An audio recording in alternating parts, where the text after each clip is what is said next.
En effet, l'Escherichia coli, c'est une bactérie extrêmement fréquente que nous avons, nous, les êtres humains, on va dire à sang chaud, que ce soit nous ou les animaux, dans notre tube digestif. Donc, régulièrement, quand nous allons à la selle, on évacue des Escherichia coli. Vous en avez, ici on est à Royan, vous en avez sur les plages, dans les bords de mer, jusqu'à un certain taux dans l'eau, c'est dangereux. Ça fait partie de ce qu'on appelle le péril fécal.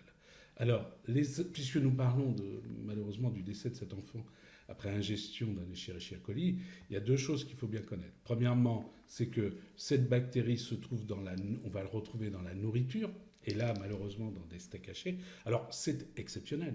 Il y a eu une épidémie en 2005 suite à l'ingestion de steaks hachés décongelés. Là, il y a malheureusement un décès, mais ça reste quand même exceptionnel, d'autant plus que ça va donner une intoxication alimentaire majeure avec du sang dans les selles, avec de la fièvre, qui peut aboutir à un état septique dangereux, voire, pourquoi pas, mortel.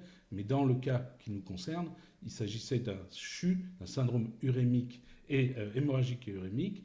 Donc, c'est vraiment des cas exceptionnels. Il y a eu environ un peu moins de 160, je crois, ou un peu moins de 200 cas en France. C'est des enfants que l'on retrouve dans les grands services universitaires de pédiatrie, où malheureusement le risque de décès existe.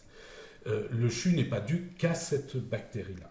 Alors, effectivement, Escherichia coli, on le retrouve dans nos selles, ça fait partie du péril fécal. Si un cuisinier se lave mal les mains ou autre, ce sont des germes qu'on va retrouver dans la nourriture.